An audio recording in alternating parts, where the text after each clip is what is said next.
Hey guys, you can see us now. Hi, welcome to this special live edition of Comic Line, Right. a show where we took a topic and then chatted about it. The panel of people that we normally have are all indisposed outside of us. 50% of ComicPOP is busy. Yeah, Ethan is traveling for the holidays, and Ben is legitimately sick. Yeah, he could, and actually, he's the worst kind of sick because his voice doesn't work. Yes, so he would have been totally not helpful. I mean, he would have been pretty, you know. I guess, yeah. I mean, trust me, there's a big subset of our audience. I know, but I mean, how does that help? Well, I mean, just eye for candy. Comic Line. Yeah, I mean, you're looking at the show, you know, you're looking at how pretty Ben is. I mean, yes, you know. I need a big book to put my phone up against. You don't pick that one, pick a Marvel book. We're talking about Marvel. Yeah, that's true. Thank you. But I like Anyway, so the topic for today is the Disney acquisition of Foxx. It's just a big deal thing that took place.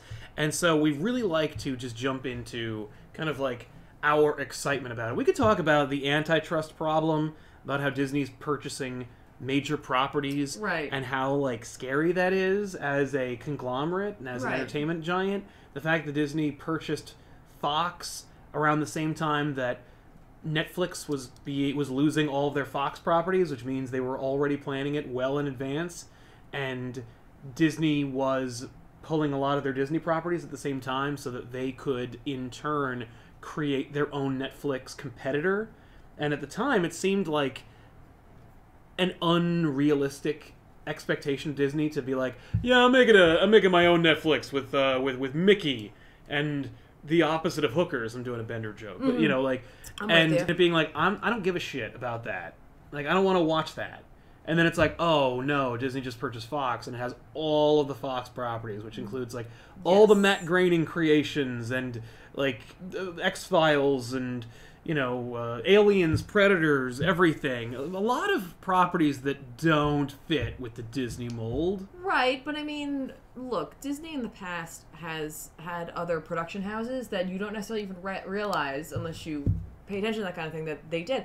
They own Miramax. Yeah, well, Disney owned Miramax. Yeah, as I'm saying, they own Miramax, and like... Yeah, they did. Oh, you're saying that it shouldn't be scary because Disney owned studios that produced like mature content. Yeah, I mean, like, the fact is, like, the Netflix shows, while yes, they are planning on taking them away, they were unafraid of allowing them to be produced. They produced a Punisher show. Yeah, they did produce a Punisher show, which at the taping of this episode, we still have not watched the full series because if you're not familiar with the channel, we've been a little busy. A little bit. We'll leave it at that. Yeah. But the fact that they did greenlight the Punisher show, which is like the most demonstrably superhero show of all time. Yes. One of the most superheroes of all time. Right. Barely. He's not even a superhero.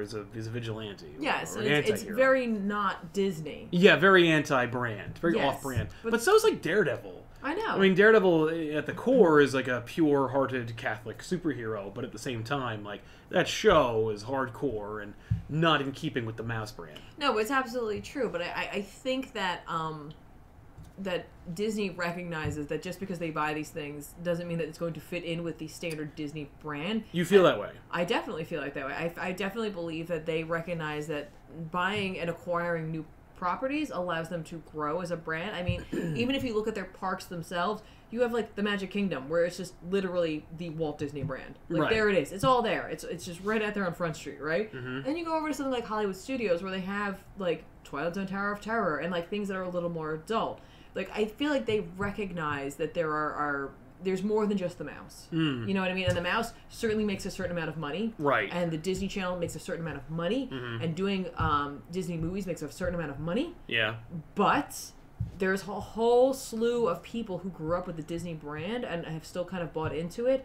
And they're adults now. And I think that they recognize that they're like, you know what? Why should we lose them just because they don't like Mickey anymore? Right, just because they're adults. I mean, and the fact that Disney had over a period of the last, I'd say since like, what, 2012?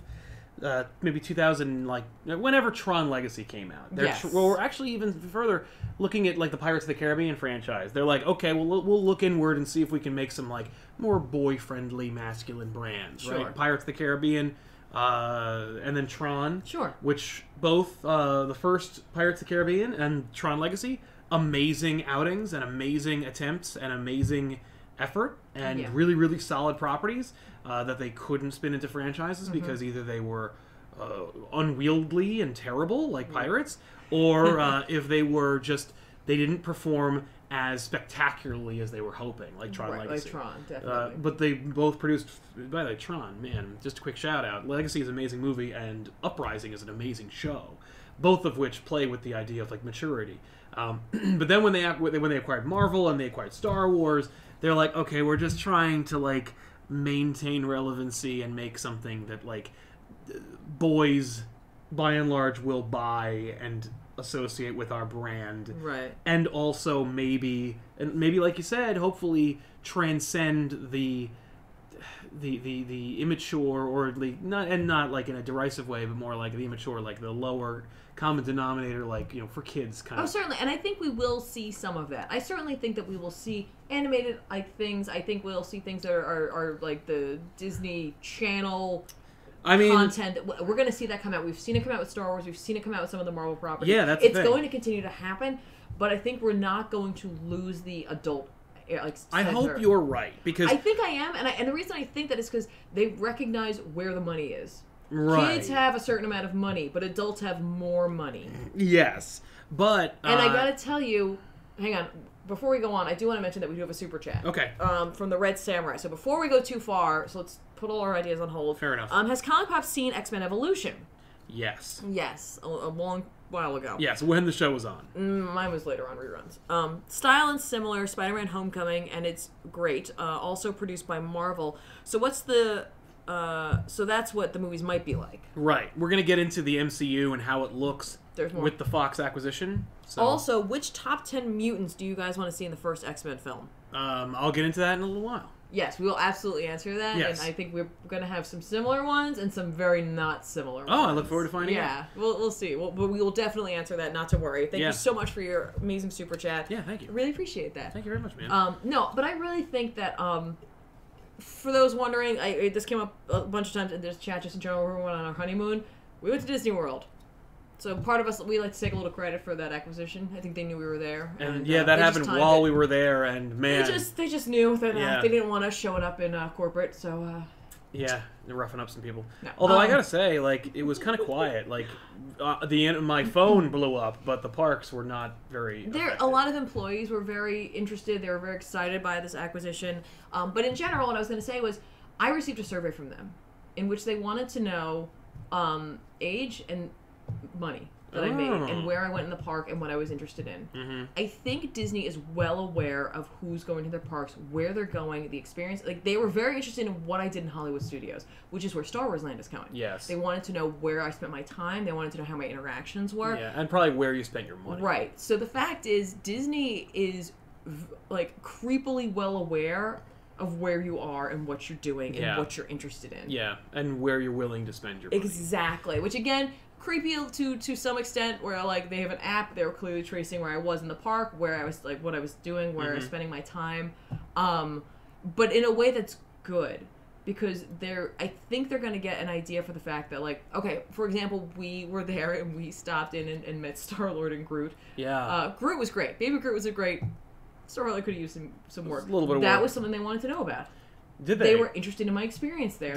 Were you honest with I was honest about my experience. It's like, Groot was great? Yeah, exactly. But no, they wanted to know about that. Mm-hmm. And I have a feeling that part of that interest, especially in Star Wars and in the very slim Marvel experience that we had to do with the recent acquisition. I think they want to know what we're interested in as adults and people who are willing to spend money in their parks. Right. If I'm willing to spend money in their park, I'm really probably more interested, or I'm more willing to spend money in films, in merchandise. Merchandise, backpacks, that kind of thing, yeah. I also want to say thank you so much, Kevin, for your super chat. No question attached to it, but still, thank you so much. Appreciate it, man. So incredibly kind of you. Yeah. Thank you.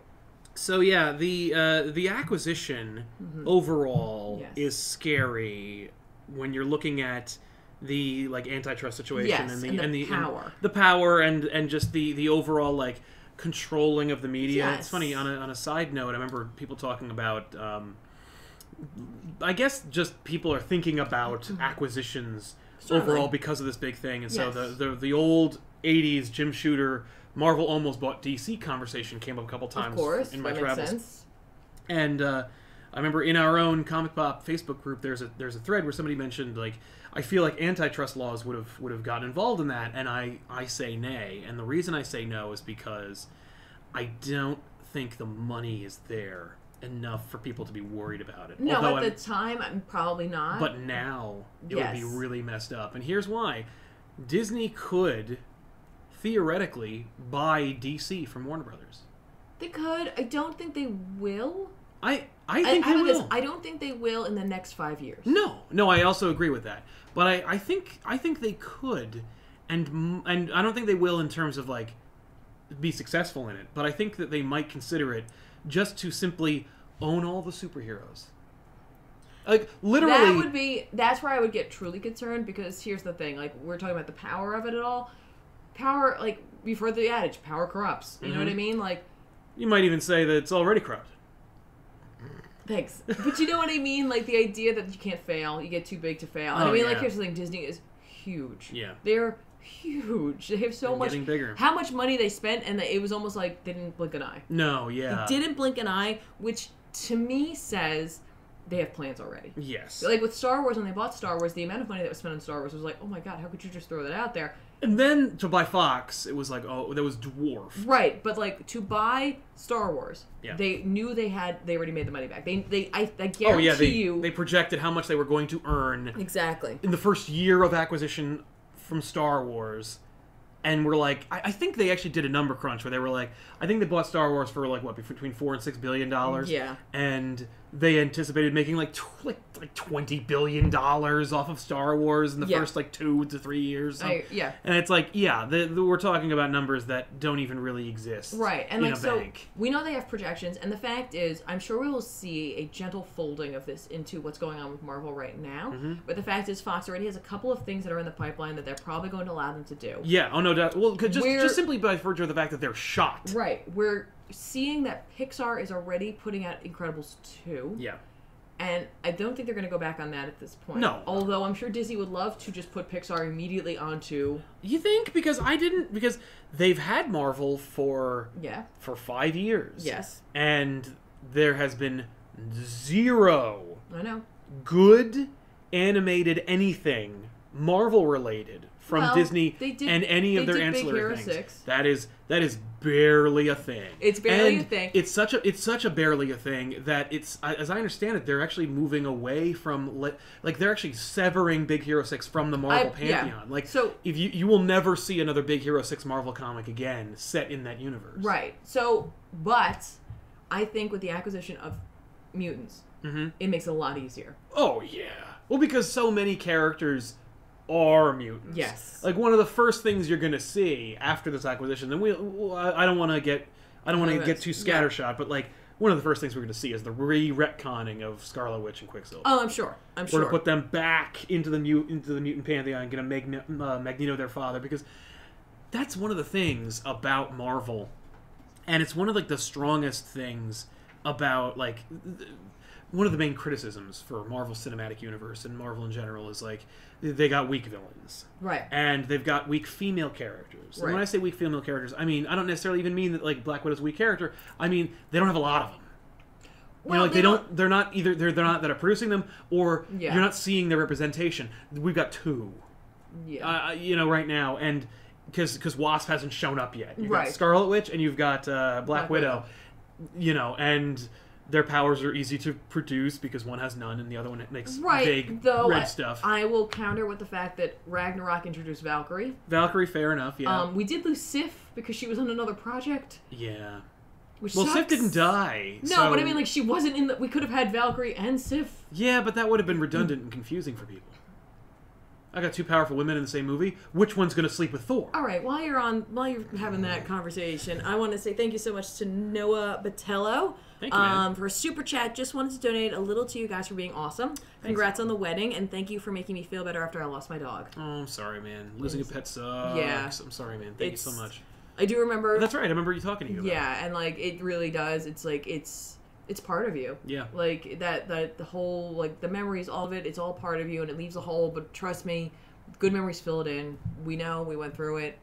It takes a little bit of time, but like it definitely fills in with happy memories and just good thoughts, and it just gets easier. Agreed. So yeah, but the fact that the Marvel female characters and also villains, the strongest ones are mutants.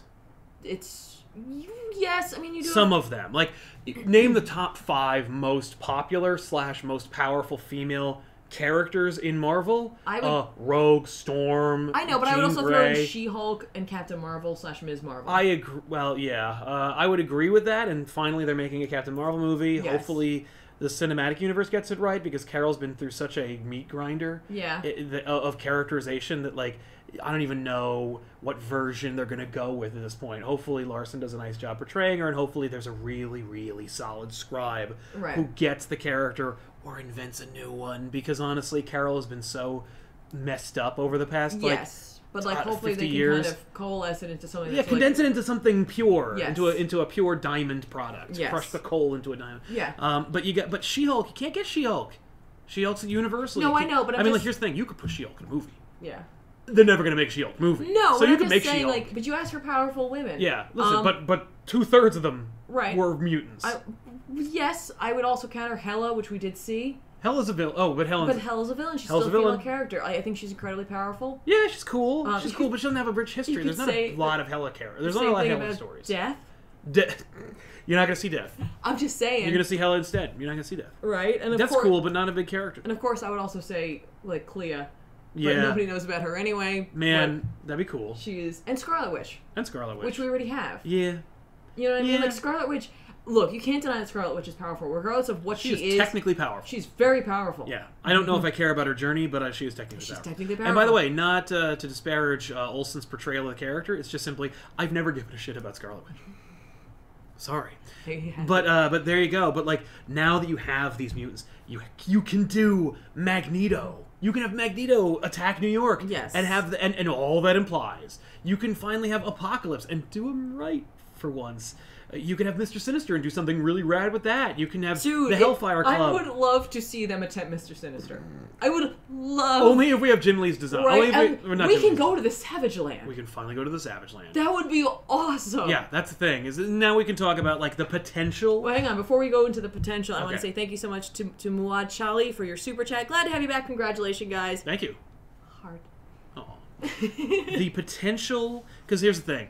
We address, major conglomerates getting together, condensing our media. It really sucks. I don't like it. I think it's scary and dangerous. I would rather see collaboration between studios. Yeah. I want to see a Roger Rabbit situation. I want to see everybody working together. And just, listen, it's a big enough apple. We can all take a bite. Right. We don't all need to be owned by one person, nor do we need to be combative to the point where, like, even Marvel can't even get their shit together with their TVs and their movies together. But, like, I like competition and fragmentation of our media. But, like, that being said, let's talk about what's exciting about it. Yes, absolutely. Because, I mean, we've talked a lot about the fact that we have the mutants back, but we haven't talked about the flips, like, the other part to this. Like, it's not just the mutants. No, but the mutants are... They're huge. Mutants are so big and so important, and it's, like, it's funny. I know where you're going to go with it. I'm going to let you get there, but I want to say one thing. I keep seeing this over and over again, and I've never seen it until we got the MCU. And it's that people are like, "Oh, I don't know if the X-Men even fit in the Marvel universe. They belong. They work better in another universe." Right. I say the nay, and I think that is only there. I think that argument's only there. I think those people are saying that only because they are looking at the world through the lens of a place where the MCU exists, and they couldn't use the X-Men. I think it's also, think about it, if you're an X-Men fan, if you're, and most of you are. And most of you are. There's a lot to being an X-Men fan. There is a lot of content. There is a lot of history. There is a lot of retconning and sacrifice. It's a lot. And so, like, seemingly, how do you fit that in? Right. But you could say that for a lot of the characters. They've been around for a very long time, and they've somehow made this work. Now, it's not always the most faithful, and it's not always the most accurate, but they've made it work in this cinematic universe. Yeah, in that only thing. And so, essentially, what I think we're going to see is they're going to focus on a select group of mutants, and they're going to like focus on a select time frame for them, and they're going to make it work. Yes. And I think it's not going to be 100% accurate, and it's not going to cover everything that a lot of people would like to see.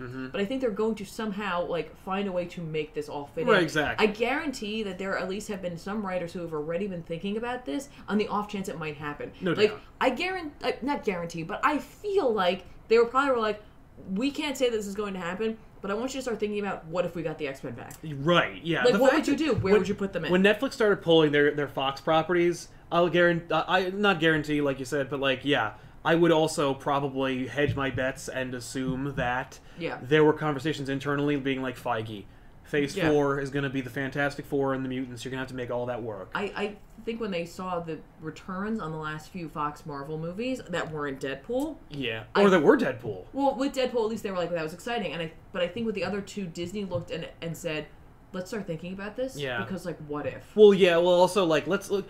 I can see Disney being in a big boardroom and having Feige in there, and they're like, man, the Avengers thing is going to be friggin' crazy. We're going to blow the doors off of this thing. And then, you know, Evans and Hemsworth and Downey are all going to leave. What's your backup plan? Yeah. What's the next phase? And he's like, well, you know, we're going to do like Ant-Man and the Wasp, and I think we've got at least 2 more Spider-Man movies left before Sony loses their fucking minds and drops them again and takes them away from us. So we got a couple of ideas. And then, of course, Disney's like, well, we'll just buy Sony anyway. Which, by the way, like, out of all the acquisitions that Disney could make, buying Sony would be like, I don't know, I'll give you $400 million or less for your rich, full properties like the Emoji Movie and the Spider-Man property. They could spend $1 billion just to get Spider-Man back. Yeah. And Sony would be happy to take it. Yeah. Because after that Venom movie bombs, and that Black Cat movie bombs, which they're never going to make, by the way, they're going to be begging Disney for some kind of scratch to get Spider-Man back. So, but anyway, they're like, okay, so we got like this tenuous ground, because Spider-Man was a huge thing. It really worked, and it was great, relief from all of us. But also, it's on a foundation of sand because it's not technically theirs. They don't technically have Spider-Man back. No, but that makes me think that they do have a plan. I would hope, but like, which if I were Sony, I'd be worried. No, I don't care. No, I would be worried only because it's like, I hope not. I hope they're not worried. I hope they're just completely blindsided and destroyed. Even if they were worried, I don't think they could do anything. No, they're not in any position to make any. They're not in a position to make threats. Let's put it that way. Oh no, we're going to see another Ghostbusters movie. But anyway, the point being, like, I guess we'll make another Ant-Man movie. Female Thor is pretty popular. We can make a female Thor movie. Or Eric Masterson. And Disney's like, I don't know who those characters are, and I don't know what that means. Yeah. What about Wolverine? Make a Wolverine movie. Well, we don't have that. What are you talking about, Wolverine movie? That's Fox. Fox? Really? How much does Fox have? All of it. They give me the list. Give me the list. Give me the list of the top selling Marvel comics of all time. Oh, they're all X-Men books? Fantastic Four, not so much. Fantastic Four has always been kind of on the down slope. It's not really strong sellers, but the heart of the Marvel Universe. So I think that was where you were going with it, was outside of X-Men. I will get to the heart, but this is another super chat which actually touches on mutants, so I think that was a good time. It's from Muad Chali. At this point, it's very difficult to have hated superhero people in a world that celebrates superheroes, plus there are a lot of mutants. I think that's a fair thing to say. However, we have seen, at least in Avengers 2, that the superheroes weren't necessarily revered for some of it. And I'm wondering if in the wake of Thanos, they may not be painted in the best way possible as well. Yes, and to build on that and the idea of the mutants and how it's like, it doesn't make any sense why people hate mutants instead of superheroes. And I've made that argument we talked about on back issues a lot. But I feel like, here's the thing about racism and bigotry. Doesn't have to make sense. People who do that are kind of stupid, right? And they don't need they're going to feel that way regardless. So it's like, why people don't hate Daredevil, but they do hate Wolverine, right? Because of their genetics. Yes, and that's all that you really need to do. Honestly, you just see, just one is genetically different. Yes, and all you need is to have scientists come out and say there's a thing. They're not superheroes, they're mutants. They're different than you. Yeah, and it's like, I don't like that. Exactly. And that's all you need to do. Yeah. And boom, you've got your allegory. I also want to say hi to Joel. He's in the chat. What up, Joel?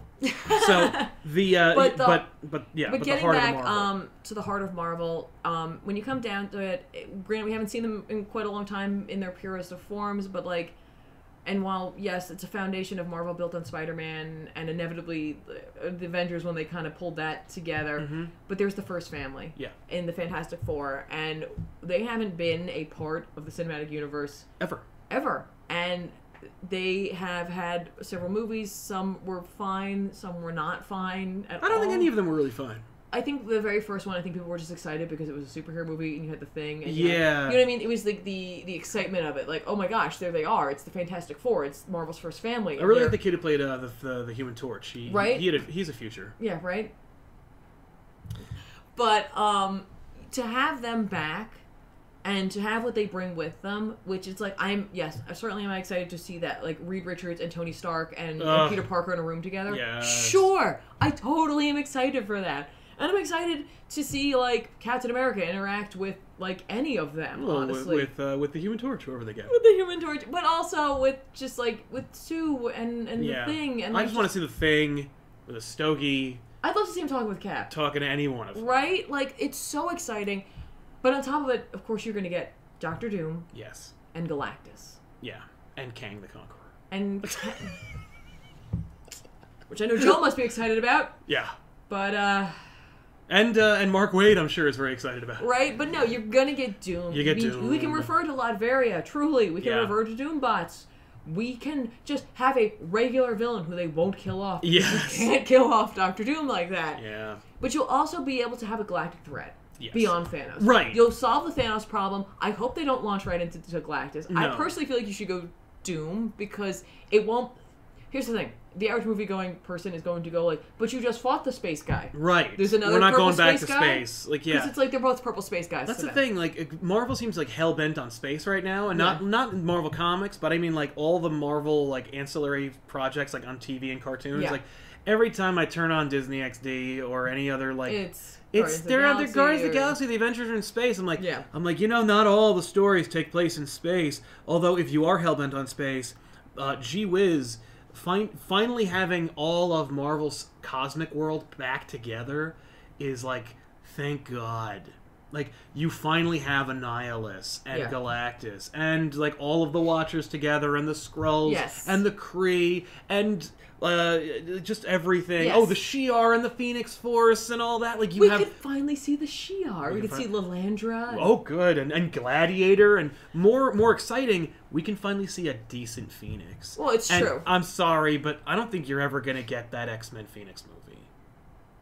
You mean Fox's? The Fox. Yeah, I don't think so. I think Marvel will put a kibosh on that and like to do it themselves. I mean, like, no shit. But, like, I feel like Marvel... Like, people are asking, like, what's going to happen? What are we going to get? Like, how are you... I remember seeing people being like, how are you going to reconcile the two different Quicksilvers? And I'm like, they're not going to reconcile it. No, they'll say that there's... The Singerverse is dead. Yeah. They'll say that didn't happen, and they'll probably retcon that the kids were actually mutants. And you know how you do that? You have Doctor Strange show up and be like, you're not superpowered. Yeah. Yeah, well, you are, but, like, because of... You didn't get it from a gem. Yeah. That's not magic. Yeah. What? Yeah. Poof. Yeah. Like, mutants. You literally... Oh, and how do we bring back Quicksilver? Infinity Gauntlet. Oh, that's great. Like, boom. Hang on. Yeah. Hang on to that, because I want to give a shout-out to our super chat from Patrick Broom. Fantastic Four is worth way more for villains than heroes. Many of the best Marvel villains originate to the Fantastic Four. Agreed. Absolutely agree with that. That's been a real concern for people over time, is like, how is Marvel going to make it work without making a few deals? No, it's true. Now there's no more deals. Like, you need... The only deals you have to make are for the Hulk. Hulk and Namor. Yeah, Universal has Namor, which really sucks. I can't believe they have Namor. And by the way, I'd love to see Edward Norton play Namor.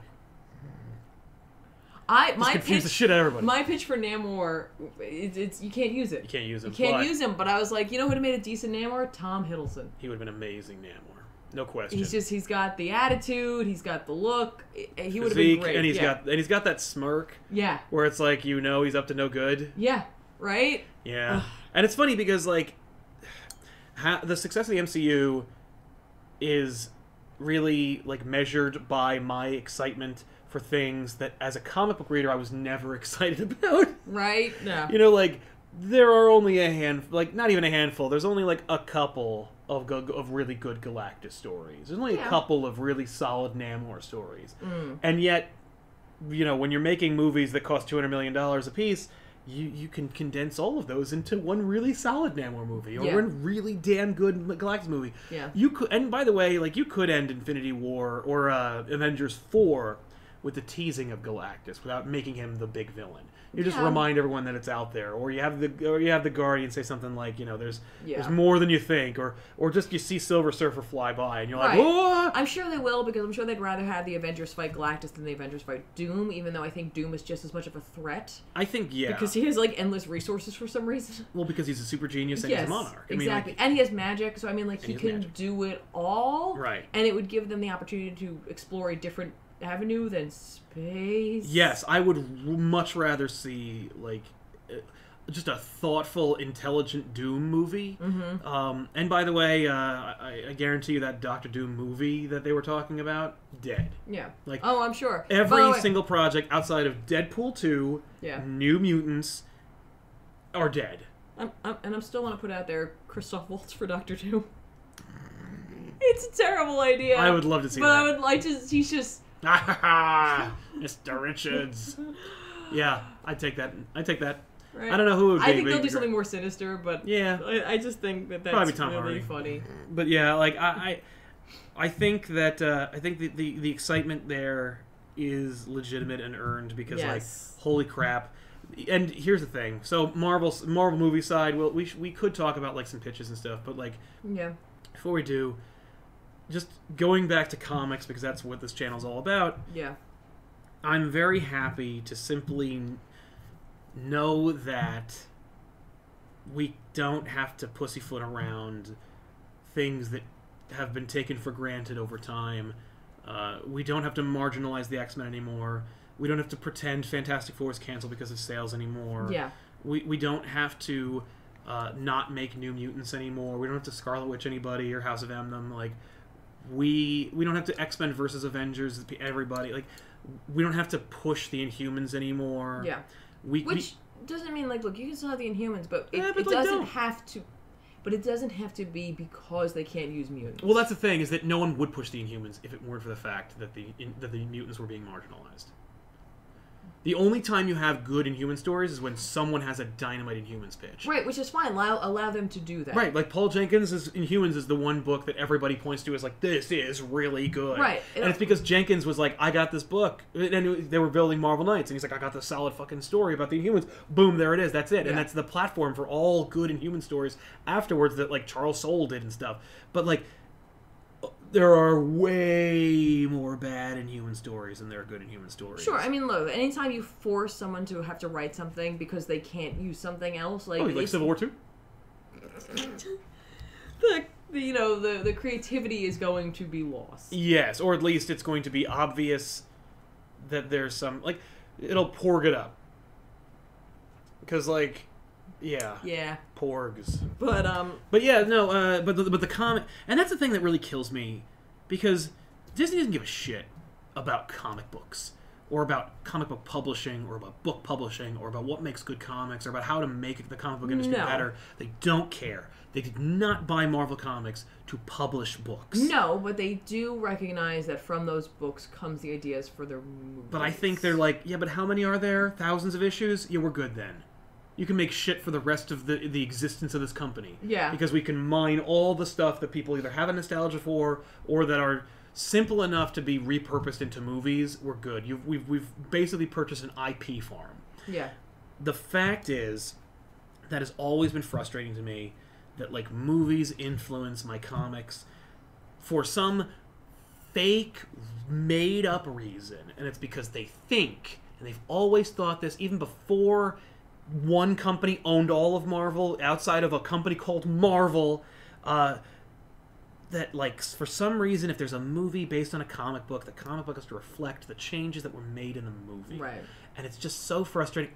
Spider-Man has gone through so many like fluctuations because of those movies, and because of every time they make a movie they gotta be like, oh, he's got organic webbing, or oh, he's gotta be a kid, or like just it's constantly fluctuating, and the mutants are the biggest fuck up because of that, where it's like, oh, well, we don't make money off of X-Men movies, so let's hurt the comics. You're making money off of those books, and I can understand that it's a directive from other sources, but like, it sucks that we had to make this dicey multi-conglomerate situation for us to not have to worry about that anymore. Like, oh no, we're not going to get many Namor stories anymore because like he's the only one who's screwed because of like because he's the only one like on the outside of this whole merger. No, but like for the most part, the Marvel universe is back together, and it sucks that we had to do it this way. Yeah. That it wasn't that just that the industry matured and went like, oh, it doesn't matter. Yeah. Oh, who cares?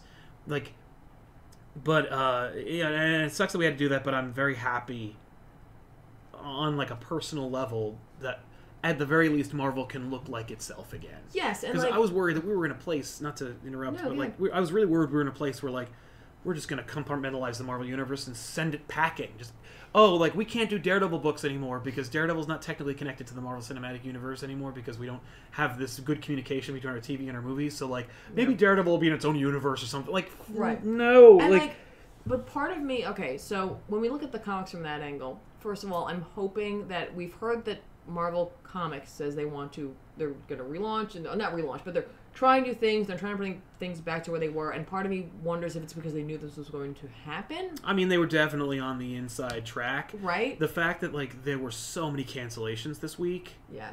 And all of them were properties they were developing that had no X or Fantastic in the title. Yeah. Or Avengers. They were all, like, special, very specific, kind of, like, original IP properties that, like, oh, we don't have to develop that anymore. Yeah. Oh, people don't really like America Chavez, like the book right now, and oh, it's not really selling very well either, so moving on. Now, I wonder, though, if these cancellations have been coming down the pipeline, and they had to wait because maybe Disney said, like, you cannot do that because they'll figure it out. Oh, right. You know what I mean? They're like, look, yes, we're going to cancel all these books. You cannot do it until after we reveal that we're purchasing them. Yeah. You guys can't tip the I mean, scales. That could be. I mean, the merger was out, you know, because it's just... It's an unrelated thing. But it could also be, yes, on the surface, does it seem like they just want to make Fantastic Four books now and X-Men books because they can? Yeah. Sure. I like to think it's because now that they have all the toys back in the box, that they're actually going to listen to their creators and listen to the pitches they have, and if they have strong stories, let's tell them because we don't have to worry about it anymore. I sure hope so. I mean, it would be really nice to see what Marvel would have looked like after Secret Wars instead of what we got. Yeah. Because... that was, like, the height of excitement for Marvel Comics. 2015 was, like, I couldn't believe how many Marvel Comics I was buying. Yeah. And how many of them were, like, good. Yeah, you were truly enjoying them. And they were part of an ongoing thing. Yes. But also you could enjoy them for what they were. It was just phenomenal. No. It was I hope people remember that time. Yeah. Like, and refer to it and go, like, there was a crazy time when, like, Marvel was publishing, like, 1,000 books a month and everyone was buying them. Yeah. And that they were really solid. Like, right. 1602 Angela, like, Witch Hunter. I really enjoyed that. Like, the secret, whatever that book was with Abigail Brand. Siege. Siege. Was just really great. Was so different. Yes. The Years of Future Past. Yeah. Like, just so many books, and regardless of who owned what. So I'm hoping that at least one good thing can come out of this merger if we don't even get any X-Men movies and Fantastic movies, which is of course ridiculous to assume because it's gonna happen. It's gonna happen. It may not happen like tomorrow. Yeah, but because, it will. Well, here's the thing: is like, we'll get into that in a second. Yeah. But like, even if that never happens, at least we'll have our comics back. Yes. Now, if only Marvel can fix itself internally when it comes to their editorial and like who's actually in charge. And the decisions they make therein. Yes. Because, like, I'm excited that Marvel technically has their toys back in the box, but they always did, and never forget that. Like, Marvel could have always been publishing Fantastic Four books, or always been making really good X-Men books, or always not making Inhuman books and not pushing random crappy comics that, like, nobody was going to buy. But they did anyway. Yes, but and don't let them forget that. No, but I do wonder if... Okay. If now, because we know that there were some leadership issues that prevented certain books from coming out because people were personally offended by... Oh, whatever was going on in them, yeah. Right. And not even just that, but like from meetings or oh, what yeah, have you. But now I'm wondering, now that Disney's directly involved with acquiring Fox and its properties and putting it back into the MCU, if there might be someone who goes like, you have to start putting them back in the comics. Oh, and like they send a suit over to Marvel Comics and they're like, yo! The mouse is here, and the mouse has had enough of you not using these characters. You have to start using them. If you have writers who want to tell the stories, let them tell the stories. Right. Gee whiz. Get over it. It's almost like marginalizing your top properties internally has an inverse and adverse effect on your returns. Yeah. How weird. Right. Like, making the X-Men crappy and putting, like, lesser teams or approving lesser pitches or putting less of an emphasis on them and putting more of an emphasis on, like, the Inhumans and so forth. Like, now that the X-Men are back and Disney would like to see at least, like, basically comic book stores become over-glorified commercials for their movies. Right? Wow, like, wouldn't it be nice for them to all be, like, great? Yes. I mean, that's another thing we should actually make a whole episode about, where it's like, what should Marvel be doing that they're not doing that would actually help all parties? Right. And it really, for me, it all has to do with, like, strong trades. I agree. Strong trades. It's funny, they have literally lost so many creators in the past year. And one of them, and, like, here's the thing. I'm going to say a name. It is not a controversial name, but it's a name that, like, people either love or they hate. Most people don't like him anymore. But they lost Bendis. They lost Bendis, and they just got back X-Men and Fantastic Four. Yeah, oops. Gee whiz, I bet Bendis had a really big Fantastic Four pitch for you. I think they lost Bendis, though, because they gave the wrong guy the CEO, or the editor-in-chief I think you're right, position. but I'm just saying, like, now they have it. Now I hope they're scrambling. Right, I hope they're... And now I'm wondering, hang on, because I'm also thinking, not that I think that Jason Aaron needs to be in charge of anything in particular, like anything big, because I don't think he can handle huge projects, but I am wondering if that's why they pulled him off of certain things. Right, just because they're going to put him on he's one of their biggest names. He's one of their bigger names now. Like, that's what they've got at this point. And I do think he's very good. I do think he struggles with larger events. I think he struggles with larger teams. But for intimate stories, potentially like something like Fantastic Four, he might be able to handle that. Yeah, I think I think they should be on their hands and knees trying to get Hickman back. Yes, before Hickman finally reveals that he's writing something for DC. I would like to think that there are gift baskets being sent to his house. I mean, the fact that, like, there's a rumor that Dan Slott is leaving Amazing Spider-Man means that either he's being given, like, Fantastic Four or some AAA book, or he's leaving for DC. And I think he should go to DC because Marvel doesn't... Give Aaron Spider-Man. Let him play around. Yeah. I think he would do okay. I think Spencer's getting Spider-Man. But, all right, that's fine. But I would love to see Aaron Spider-Man. I love Astonishing Spider-Man and Wolverine. So there you go. And it's great. But I also want to talk about, to hold that thought, I want to talk about we were talking about just them having everything back in the box. Yes. The very idea that Disney is taking their properties away from Netflix makes me wonder if they're going to start incorporating more things. Like, if Disney's taking a bigger control over that section, if they're going to then start allowing it to be more part of the cinematic universe because they're going to want to drive traffic to their service. Yeah, they could kick in some heads and be like, get over it, Loeb and Feige and Perlmutter. Like, get over it. It's all one company. Yeah. The checks are all signed by one person. You know, like, we know. Like, it's all part of the same thing. I mean, it'd be nice to see... I mean, like, Freeform's got Cloak and Dagger, Hulu has Runaways, and now Disney owns Hulu because of the Fox acquisition, so it's like... I had heard originally that Netflix was going to keep all the Netflix original Marvel shows. My guess is now they will not. Yeah. But yeah, it would be nice to see them all under one roof. Right? Like, and to have them, like, go... You know, it really isn't that much. It really isn't that expensive to get a plane ticket for Charlie Cox to go to Atlanta for 2 days. Oh, I agree, but that's what I'm hoping is that, like, they will.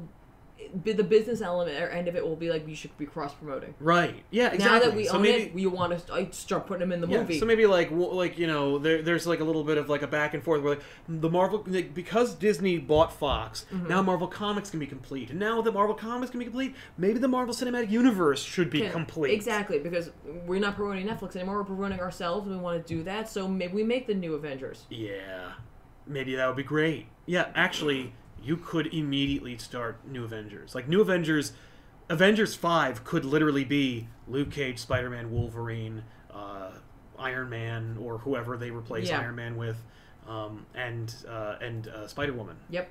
Although Sony, I think, owns Spider-Woman, so like it might be a little hard. Well, they'll get someone else. Or just buy Sony. Or they'll put Wasp on the team. Fine. Wasp was a founding member of the Avengers. Exactly. She should be there anyway. She should have been there in the first place. I agree. So... But yeah, so I just wanted to mention that because like that is part of it too. Yeah. Disney's moving a lot of things around right now. It's true. It's funny. Each one of these things could also be its own topic. Like we could be talking about like how Marvel Cinematic could become unified, which would be how amazing. Marvel Comics should be unified, and like how and what direction the MCU is going to take as a result of this Fox acquisition. Right, which we don't know honestly. So here's my question to you: where are they going? Where were they going, and where are they going now? It was Phase 4, number 1, no question, and I've been saying this for the past couple of years, Phase 4 will be announced with a big flaming 4 with a circle around it. I think you're right. Or an X. But, like, Phase 4, I believe, was, like, things like Ant-Man and the Wasp, Spider-Man 2, Doctor Strange 2, a bunch of sequels. But, by the way, in all of them, I think probably going to have, like, some kind of buddy cop, like... No Doctor Strange movie without another character. No Thor movie without another character. No Spider-Man movie without another character. Like, which I want. I've always wanted that. I wanted Phase 4 to be basically buddy team Thor Ragnarok all the time. Mm-hmm. But now I think maybe because they have to legitimately build the X-Men and the Fantastic Four, you got to start with them. But what do you think they're going to do with Phase 4? Where's Phase 4 going to go now in this world? Who's getting pushed aside and who's going to stay? Well, I mean, I think we all know that Inhumans they're done. Inhumans were done. I know, they were done, but, like, I think they still probably held it just in case. Well, Inhumans got the TV property, so, like, because it went over to TV, like, no movies could touch it. But we're never going to see another Human property again. There is part of me that is very worried that they will push aside Captain Marvel. I don't think so. I am a little worried only because of the excitement of having the X-Men, and Fantastic Four, that we might see not a pushback entirely, but a delay in something like that. Carol's gotten pushed back twice now. Yeah, so I think they won't because of how well Wonder Woman did. Yeah, that's fine, but they also know that they're like, but we have a team of like women, superpowered women, in the X-Men. Yeah. You could do a whole X-Men movie about female. Or you don't have to, but like the team is comprised of at least 50% girls. So, like, I'm just concerned that we'll see a pushback on that. I hope not. I'm concerned that we may see a pushback with Doctor Strange. No question. I say that only because, not that Doctor Strange didn't do well, I don't think it did what they would expect, and I think that the business element will tell them that Doctor Strange number 2 will not do as well as Fantastic Four number 1. Agreed. Yeah. I mean, that's no question, but hopefully, put Doctor Strange on the new Avengers. Right? I know I saw this in the chat and I agree they could do Triumph and Torment, but you'd have to introduce Doom and then you have to introduce Mephisto, and I don't think they're going to do that. Oh, you could introduce Doom in that movie. I guarantee they will want to wait for that Fantastic Four. Yeah, because I hope so, but they associate it, you know what I mean? With it. No, I think the Man or something. So my concerns are we will see a lot of sequels being pushed back. Yeah. I think we'll see some filler movies that are already pretty much done thrown in there, and I only call them filler now because I think they're so excited. They're going to be so excited to have Fantastic Four back, get that rolling, to have X-Men back, to figure out what they're going to do with that. I think X-Men will be a little more difficult. Yes. For them. X-Men has to have I'm sorry, go ahead. Like, entire meetings are going to have to happen about what they're going to do with that. Are we going to focus on shows? Are we going to focus on movies? If we're doing a movie, what generation of X-Men are we doing? Is Gifted still a thing? Is Legion still a thing? Right? Should we fold those in? They're very popular. Exactly. They think there's so much with the X-Men that they're going to have to consider. Yeah, I think the X-Men, even if they're not I think X-Men are going to need their own Kevin Feige. Yes, I agree. And I don't mean and then they'll make their own universe, but Kevin needs to have an X-Men guy. He's like, you're my X-Men guy. You got to develop all this shit and make it fold in with our stuff. Right. So let's work together and do that. I think that Fantastic Four is a lot easier. It's a lot more direct. It's a lot more obvious. It's frustrating how easy it is to make a good Fantastic Four story and how nobody seems to know how to do that. Yeah, no, I agree, and I think they're gonna have to really think about this. I think, but not as much as X-Men. It's 4 characters. It's 4 characters, and their story is rock simple. Yes, so I think they will do some kind of origin for them. You think? I think that only because they will want to establish that it's their Fantastic Four. Right. They will not want you to think about the other movies. They're gonna be like, this is our Fantastic Four. Don't you pay attention to anything that's over there. Yeah. This is ours now. Yeah. So you better pay attention to that. I mean, really, you should have already understood what it is because you watched The Incredibles, but fine. I mean, their own Spider-Man was the same thing. Like, there's our Spider-Man. See? Yeah. It's an Avengers. Boom. Yeah, exactly. Do we have some guys? Yes, we do. We got 2 super chats from So Excited. Hey, thank you. What about I think you mean Dark Horse. What about the Dark Horse properties Disney now owns? Oh, Dark Horse is in so much trouble. It really is. I don't think we will see an emphasis on that. No, I don't see Disney making an Aliens movie anytime soon. No, but we know that Disney is very interested in making a film house for rated R movies. Yes. And more mature films, and I bet that something like that will be more of a smaller art house type movie, or house, essentially. Yeah. I think that's where we will see an interest in them. I definitely could see folk over there wanting to make some sort of Aliens movie or Hellboy. Yeah. Yeah. You know what I mean? Like, Dark Horse has a lot of interesting Mignola owns Hellboy. I think he's making his own Hellboy movie. Well, wouldn't you, like, if you were Magnolia, wouldn't you rather have Disney books? I don't know. He's a weird dude. I know, he kind of is. But you know what I mean? Like, I think, like a smaller, like, art house, mature movie, like, company will find something in Dark Horse that they could use, and they probably won't make it as obvious that it is a comic book property. Yeah. No, I mean, I think IDW will start publishing Alien books and Predator books and Terminator books if they think that there's money there. I feel like Disney probably doesn't really even think about those properties yet. No. And I think that Dark Horse has at least another year, if not 2, where Disney just simply won't even address the fact that they're licensing the IP. Yeah. But it's interesting. They took Star Wars away real fast. So my guess is they'll be like, oh, I own one of the largest comic book publishers already. So why would I? But the other thing is, why would Disney subcontract IDW to produce Star Wars comics when Marvel makes Star Wars comics? No, I know. And that's what's interesting, because Dark Horse itself has the rights to do a bunch of comic book properties, so it'll be interesting to see where Dark Horse falls in their properties if Disney now owns them. Because Disney doesn't own Dark Horse. They just own those properties. But, like, Dark Horse makes a lot of things that other people own. Yes. Yeah. So it's like, what do they really have then? You know what I mean? Yeah. Like, so, like, that sucks, because Dark Horse is such a good publisher, and they make really, really solid comics. It is. And yeah. But they publish a lot of books for other people. Like, they publish stuff for Nickelodeon. Yeah, that's true. They may not have gotten very much out of that. Yeah. And I don't think they care. No. Another super chat. We actually have 2 more that I've got to get through. Again from Noah Batello.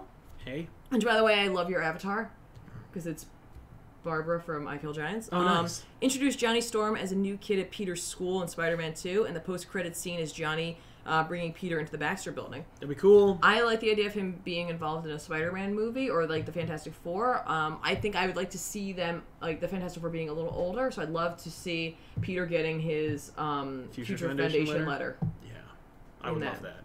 I think, really quick, not even a pitch, but just like Fantastic Four 1. The first Fantastic Four movie in the MCU should have Spider-Man in it.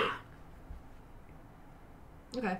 Because it should mirror the first Spider-Man comic. That'll be interesting, like, to see what Sony says about that. Yeah, screw them. I think literally, if Sony gives any kind of flack, Disney should just buy them. And, like, again, like, here's the thing. Sony has been flirting with selling their studio anyway, and screw Sony. And their horrible decisions and their terrible ideas. I could see Sony being so petty. Yes. That they go to Warner Brothers. No. They're like, you want to buy us?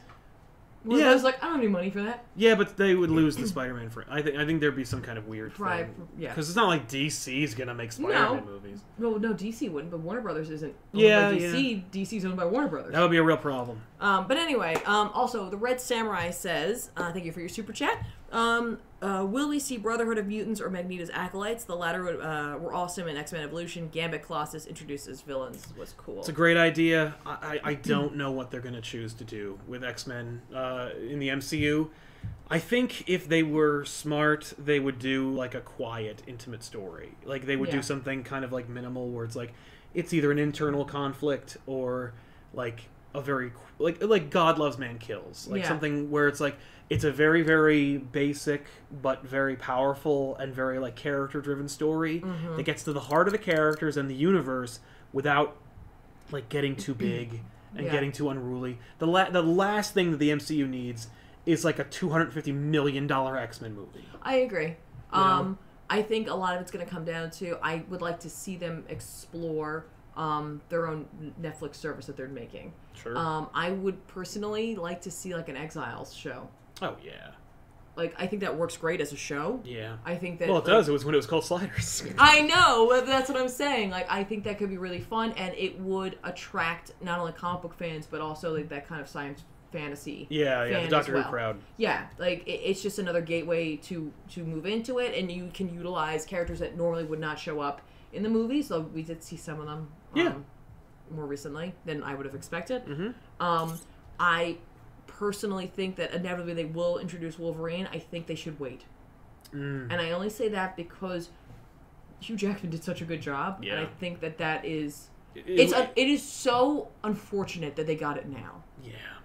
Because wouldn't you have loved to have seen Hugh Jackman? Everyone. Hugh Jackman would have loved to have seen that. I know. Everyone wanted to see that, and we're never going to. I know. And people are talking about, like, what do you think they should get Hugh Jackman? They're never going to get him. No. The only way you could do that is if you just introduce Old Man Logan instead of... Right. And you could do, and the only way you do that is you do Secret Wars as Old Man Logan, where it's like, I was part of this other universe and I got trapped here. Which I think they'd be afraid it's to so do. weird. It would be very weird in the MCU. I agree. By the way, Wolverine, I think that they will introduce him right away, and I think that they'll start making Wolverine movies immediately. I'm sure they will. I don't know if it's a good idea. I feel like, and like, as much as I'd love to see Wolverine, I think it's one of those things where it's like, give it a minute. Yeah. If they were smart, they'd like up Chris Evans' contract and make Wolverine movies where it's like, let's start in the 1800s. Next one would be 1935 or 1939. Like, just make a Wolverine movie where it's like, hey, it's Wolverine and Captain America in World War freaking II. Yeah. Yeah, he was always there. It's just that not every person you meet that's cool comes up in conversation when you're working with your people. Like, yeah, Chris Evans, like, or Captain America would not have necessarily mentioned the dude with the claws. Yeah. When they're fighting Ultron. Like, I met a lot of people in World War II. Some of them had powers, and most of them worked in, most of them didn't. Yeah. But whatever. Who cares? No, it's true. But like, but you also have the ability to not have to make like the Wolverine, which takes place, or not the Wolverine, with X-Men Origins Wolverine, where he looks older than he was in X-Men 1. Yeah. So it's like, no, make the past Wolverine movies now. Yeah. No, it's so that by the time he's in an X-Men movie, he's older. No, I think you're right. I think they're just gonna go for it. Yeah, I think they're gonna do Giant Size X-Men number 1 as a movie. I think it's a scary prospect because you're whoever you get is going to be 100% compared to Hugh Jackman. Because you have the Joker problem. Yes, that's exactly it. You're going to have that problem. I think the rest of the X-Men will be less so. Yeah, because everyone just wants to see a good Cyclops. But they've changed them so many times at this point. People are used to it. But Hugh Jackman has remained the same. I think it's going to be a rough transition. Agreed. Unless he nails it. Yeah, and he's gonna have If he nails it, people are gonna be like, "Yay, I like that!" And they're gonna be some outliers who are like, "But they could still do the Old Man Logan." But it's like, but everyone else will be on board. By the way, Giant Size X-Men number 1 is the X-Men pitch for me, where you go with because it's like, where have the X-Men been? You have to establish that they just started now, and it's like, no. How about we establish that like there was an X-Men team, and it was like. The first X-Men team we need is the second X-Men team. Okay. Like, oh my, like, you know what I mean? Where it's like, it was all internal. Yeah. Like the X-Men did things over there. Plus Savage Land, That's what I was say. I'm not saying Savage Land is in it, but like, you could have adventures. You could have them, or you can have them like they were stuck in the Savage Land, or you have like you mentioned before, like Professor X somehow kept everybody from noticing. Blocked the awareness of the mutant gene from the humanity. Yeah. But I like the idea that like, actually, you could do the story where like it's a little darker, where like there was an X-Men team and it died, and Professor X is like, I'm not going to do that anymore. Yeah. And then like there comes a need, there comes a day unlike any other. Right. But for the X-Men. I want to. So let's do. We got a couple of super chats real quick. From Broken Lion, can X-23 work in the MCU without changing actors? I think that's another problem where it's going to be rough. That movie just came out. It was so well received. Mm-hmm. It's a really perfect button on that whole story. Yeah. I think it's a mistake to relaunch into it so quickly. Yes, I don't think. Or they're going to age her up. There's no pretend like they won't do it. No. I think that's all dead. I think all the Fox properties except for Deadpool are gone. Mm-hmm. I think that. As attractive as a prospect of an X-23 movie is, and as solid as that actress was, and as wonderful as Old Man Logan or Logan was as a movie, I think that Disney Marvel will want to start farming at. Well, start making Wolverine movies. Yeah, they'll do their own thing. And it's easier. I think it's less messy to start making to start building the rich history of Wolverine now instead of having redundant Wolverines already. Yeah, I hear you. And I don't mean to say that Laura's a redundant Wolverine, but she is in the scope of we've made one movie with Wolverine in it, and then we have a supplemental Wolverine. Yeah. I think that's I think that's folly. I also noticed that Rise of Diego said hi, that this was their first Elseworlds exchange. Hey man, thanks for coming by. But now I want to do the next super chat. Okay, and then we'll give our final thoughts. From Jim Call X. The F4 as a mid-90s S.H.I.E.L.D. research team attempting to use an experimental hyperspace craft, but sabotage causes a malfunction that bathes them in cosmic rays and they get trapped in the negative zone. Yeah, that'd be fine. Hey, I pitched an idea on an episode of the Weekly Pull, I think, a while back, where it was there were a research team that was on the other side of the big wormhole that was opened up when the Chitauri came through. Or they got sucked up into it. Yeah, when they closed the portal, they were stuck back there. Yeah. And the Fantastic Four got bombarded by cosmic rays, or they don't even say cosmic rays, they're the nuke detonation of the ship. Yeah. Created another force of energy that bombarded them with different rays, and it made them into the Fantastic Four, and they've been tooling around the galaxy like the Guardians of the Galaxy on the other end of it, having their own adventures. They've already fought Annihilus and a bunch of other crazy cosmic characters before they even get back to Earth, and when they do, they're already the Fantastic Four, and they fought a whole bunch of characters. Yeah. And they're oh man, our research team our research partner Doom, whatever happened to him? He's the king of this this Middle Eastern, not Middle Eastern, Eastern European country. What the hell? There you go. I mean, either way, but I like your pitch. I like your pitch because it introduces the negative zone in a way where it's just it exists, whatever. Well, that isn't stupid. Yeah, it's Fox's. just get over it. There it is. Yeah. They were stuck there. Yeah, they were stuck in the negative zone. Yeah. That way you have Annihilus, because I love Annihilus. But only from Annihilation. We didn't actually answer that other question, though, of what mutants, like to see. Yeah, that's a good way to wrap it up. What mutants do you want to see first? MCU mutants. MCU mutants, I would like to see classic Rogue, everyone. Yeah, and not classic Rogue when he first appeared. No, 90s Rogue. I want 90s Rogue. Big hair. And the punching. Yeah. You're gonna have Carol Danvers. You can do that now. Yeah. Ooh. Yeah. Just do it. Just make her strong and Yeah, I want sexy, sad Superman. I want that too. And So to answer your question, Rogue. yes, I am sick or I'm recovering. So sorry. I'd like to see classic Rogue, or 90s Rogue. I would like to see a Storm that works for me. I'd actually like to see Kitty Pryde. Yeah. Which one? In the Singerverse, there's 4 of them. None of those. Yeah. I don't want to see any of those.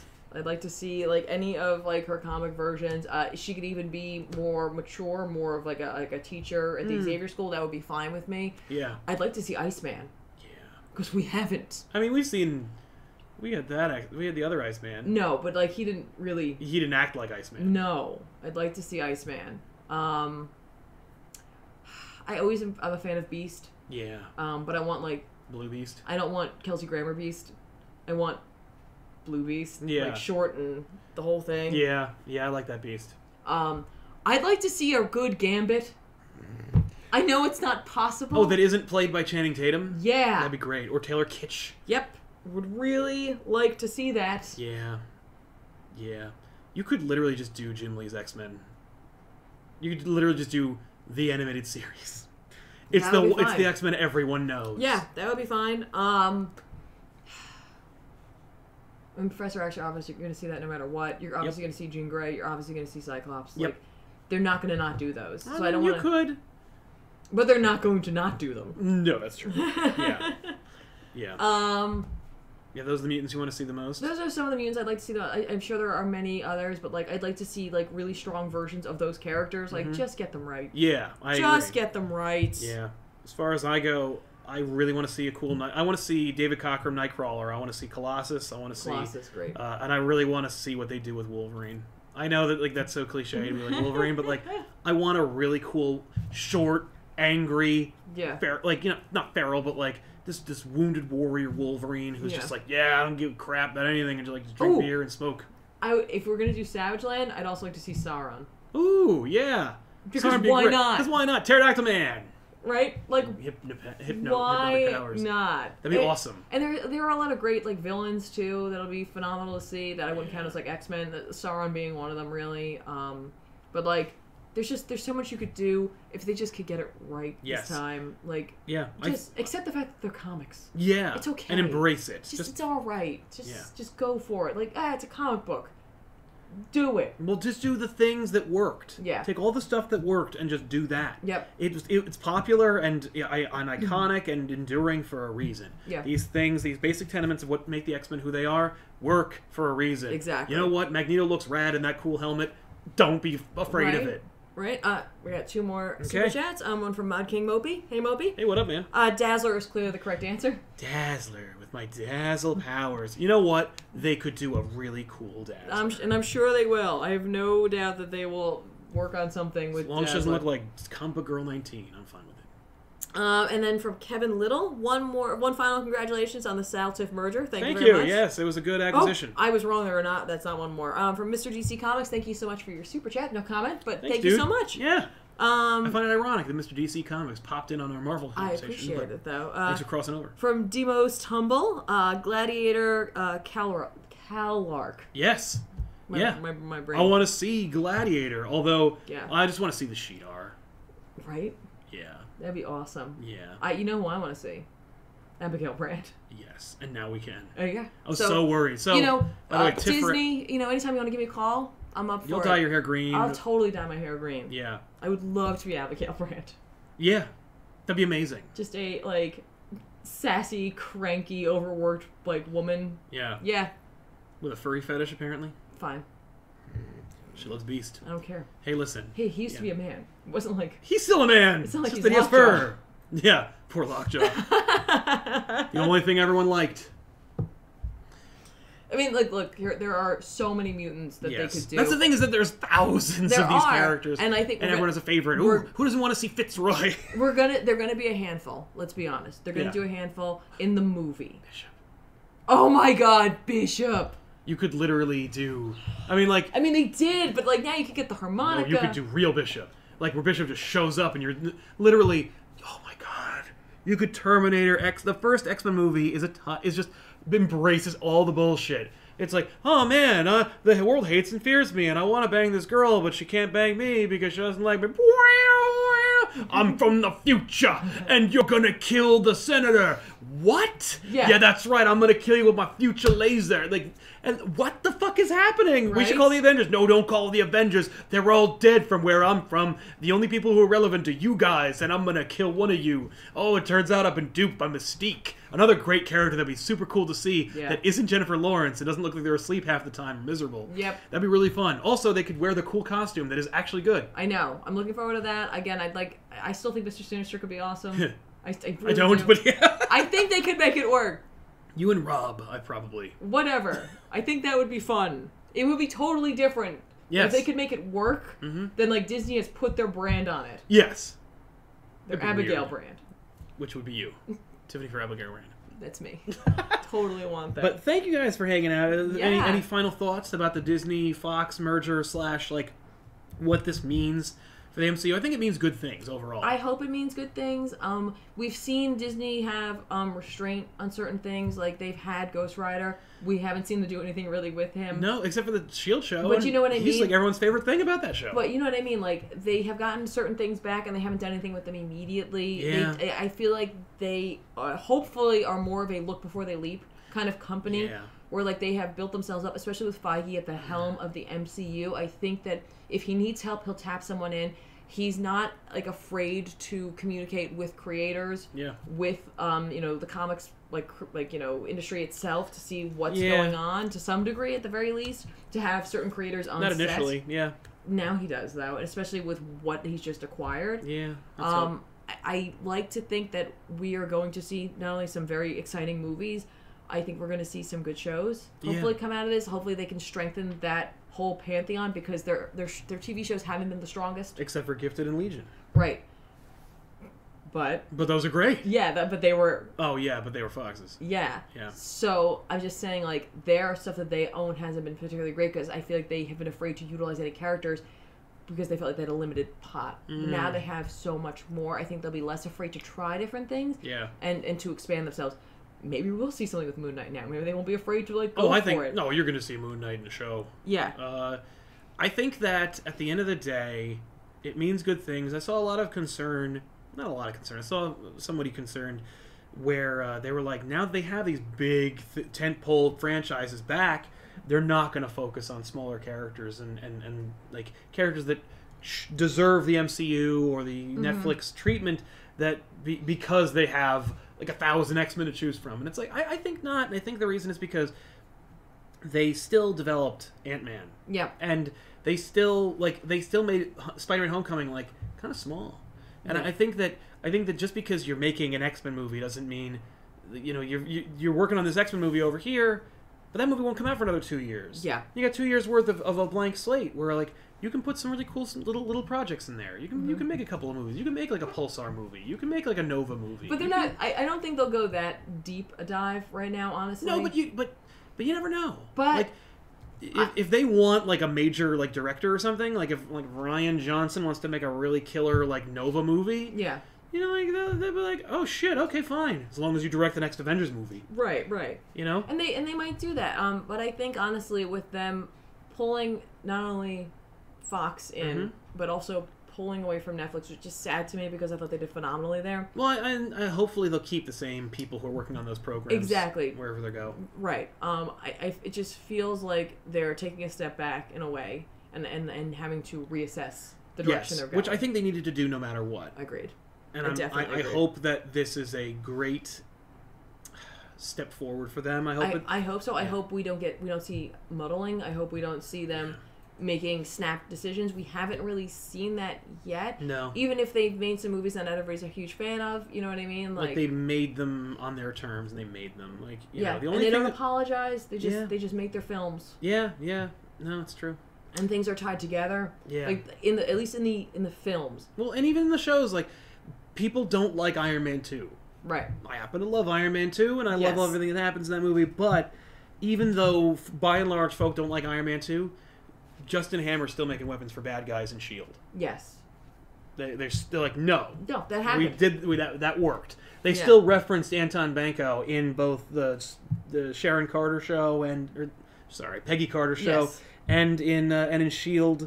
and I'm sure elsewhere. But like they respect the stuff they own. Yeah, hopefully. They absolutely, to some degree, I think that they overall do. I think they've been very selective in their Netflix endeavors. I'm hoping they will remain that selective. Not that I don't want to see them experimenting and trying new things. Yeah, I just want them to have the same love and compassion and excitement for the shows that they have been making for the future. Yeah, I want Jessica Jones to I want to see more Jessica Jones shows. Yes. Exactly. Even if they're making a Cloak and Dagger show, which they are making, and hopefully it's not garbage. Right, exactly. But like, if they're gonna do Moon Knight, do it because you have a good story. Yeah. If you're going to like make a Dazzler show, do it because you have a good story. Right. I mean, ultimately, that's the marching orders for everything. This is do it because you got a good story. Just only do it because it's worth doing. Yeah. Not because you can. Yeah. You were so worried about if you could. You didn't stop and think about whether you should.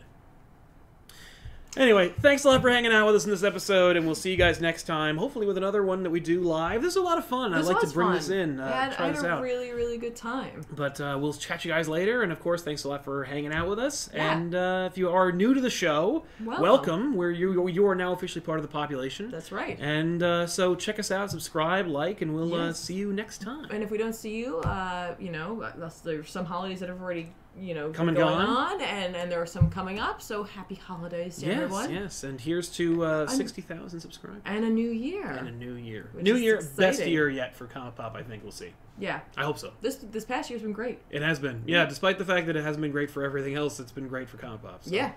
So, yeah. Onward and upward. Excelsior, everybody. Thanks a lot for watching. So long. Bye, guys.